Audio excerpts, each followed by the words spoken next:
So let's talk about that enormous leaked release schedule that came out a few months back that seems to be proving itself more and more true with every new bit of information that we get.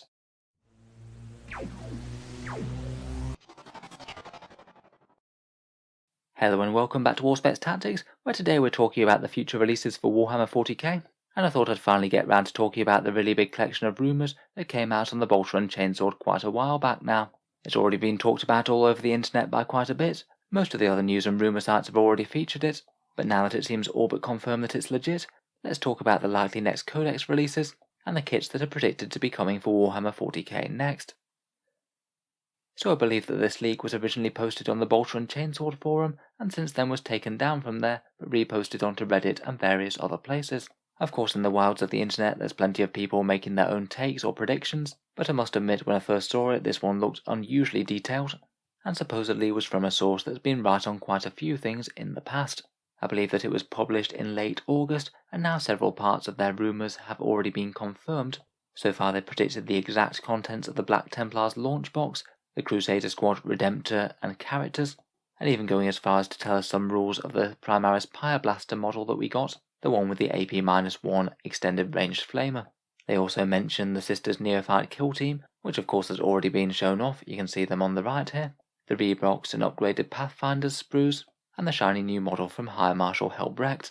Of course it's definitely not confirmed that any of the other things that they've claimed are coming, but it seems at least fairly likely that the rest could be accurate, seeing as they've called out everything that's come out so far perfectly. In any case, if the source is to be believed, there's going to be quite a bit more coming for the Black Templars in November. We've already seen the stunning new High Marshal Helbrecht miniature, but also a Black Templars Ancient, Chaplain Grimaldus, and a dedicated Black Templars upgrade sprue, including a vehicle multi-melter and various fancy bits representing Black Templar relics. Grimaldus certainly would be really cool to see reimagined in Primaris form. I guess a new banner bearer would be cool, a nice if maybe slightly unexpected surprise for the Black Templars. I guess a new upgrade sprue could be fun as well. I would hope that it won't replace the old Black Templars upgrade sprue though, as that one is unusually generous compared with the current Primaris ones and gets you quite a lot of bits for the money. According to the source, there will be both standard pattern and new Primaris Crusader squads now, so I guess it's good to know that the old type isn't going away, and the numbers of models on the new Crusader squad datasheet and the numbers that they suggest for the new Crusader squad would tally very well with the one that we know that's coming out in the Black Templar launch box. Supposedly there's just going to be the one sword brother, between 5 and 11 initiates, and between 4 and 8 neophytes. Basically looks like you can just double up the squad that's available in that launch box. Again, if they do know all the stats right, then the neophytes will apparently have 2 wounds and 2 attacks, so basically fully fledged Primaris Space Marines, but clad in Scout Carapace armor. They'll also supposedly be able to take the option of shotguns too, though those will be on the upgrade sprue and not in the actual Crusader Squad box. If that is the case, it does look like the Crusader Squad box might not be all that flexible a kit. I hope that it isn't too mono loadout and you only get locked to the guns that we can actually see in the shots of the miniatures.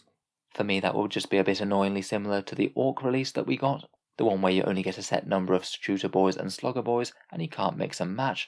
It doesn't seem that there's any word on a Combat Patrol box here. I strongly suspect that there will be one, and at the moment I'm going to guess that the Combat Patrol will be the same deal as the one that's in the launch box, but I guess we'll have to wait and see.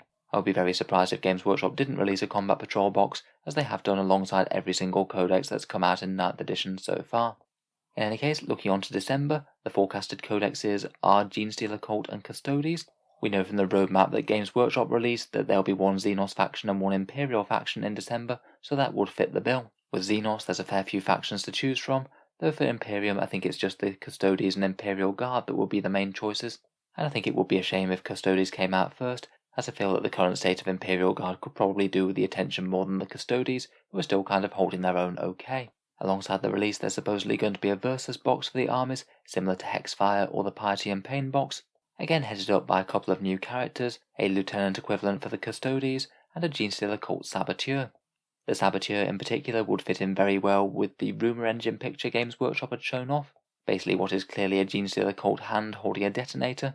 The Genestealer Cult folks most certainly like their explosives.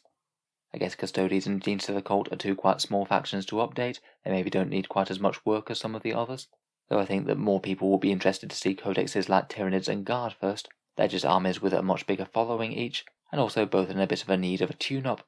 It might be that Games Workshop are going down a bit of a different strategy with them, maybe they'll get some updated rules in these Warzone Octarius books that are going to be coming out. Things like Armies of Renown, maybe even unique datasheets. There's also a rumour engine picture of a Tyranid model, which I suppose could theoretically be released alongside one of the Octarius books, in a similar sort of style release to Be'lakor for the Demons. Who knows, maybe it could be a revamped Red Terror or something. Moving on to the future, and in 2022 predicted for January is a new Tau Codex alongside a plastic Darkstrider. I think that would generally go down well. Tau are one of the armies that have been struggling with 9th edition the most, really being a very challenging faction to play ever since 9th edition came out. They could just really do with some more efficient datasheets to make them a bit more functional on the table. I guess Darkstrider does kind of make sense.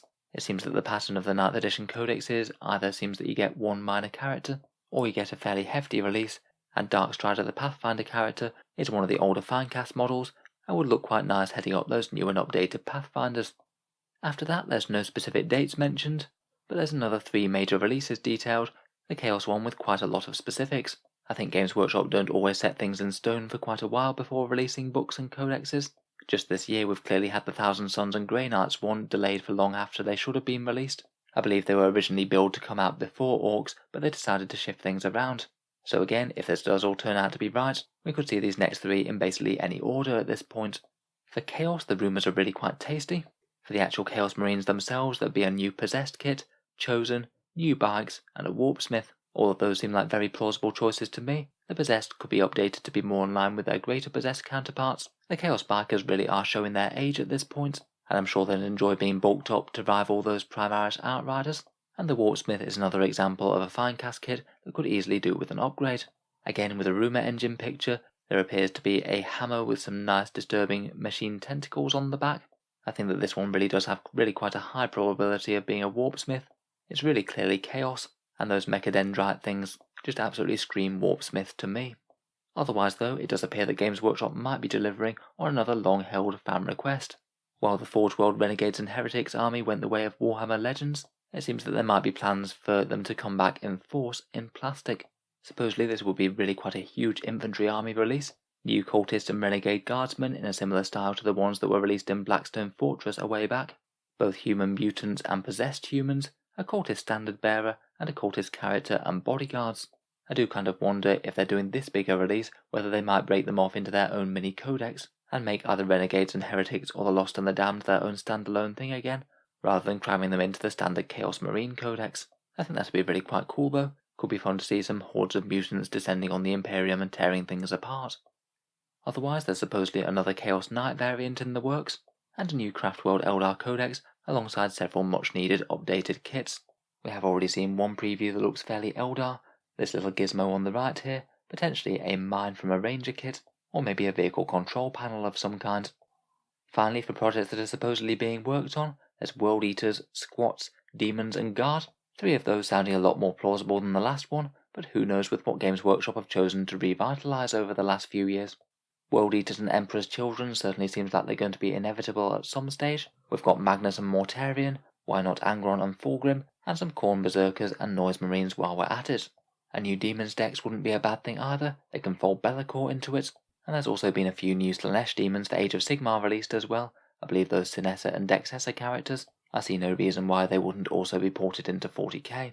Apparently Guard will get a small release wave alongside their next codex as well, with veteran Cadians, Kazakin, a new pattern of heavy tank, and a couple of other new regiments redone Deathcore style. That certainly really would be quite cool. Kazakin reimagined would be really quite nice, that's certainly a nostalgia one there. And a couple of other kits similar to the Deathcore of Krieg could be a really easy way for Games Workshop to add a whole ton of flavour back to the Guard that got removed when they removed their metal models. Finally, the last one, and maybe the most unlikely sounding, is the Squats, the race of space dwarves that got discontinued back in 40k's infancy, and their names become synonymous with Games Workshop discontinuing things. Go back 10 years or so, and I would have said no chance whatsoever, but with the way that Games Workshop does things now, and doing that community survey a fair few years back, they do seem to be slowly working through people's wish list of things that they wanted to see added or returned to 40k. We've got Genestealer cults, we've had Plastic Sisters release, and I don't think it's beyond the realm of possibility that they might decide to reimagine the Space Dwarves, though perhaps with a bit more of an emphasis on a gritty and grimdark feel. It would be really quite cool to see, but it looks like they'll be a long way off in the pipeline if all these rumours are to be believed. So let me know what you think of this big leak then. It's kind of hard not to give it some credibility, as I've correctly predicted a bunch of kits over the last month or so. Do you think it's accurate? And if it is, does this general plan look like a good one to you? As always, I look forward to having a good read over the thoughts and ideas down in the comments. If you've enjoyed the video and you'd like to keep up with Games Workshop's news and releases, feel free to subscribe to Auspex Tactics, or I'll certainly keep the 40k videos coming.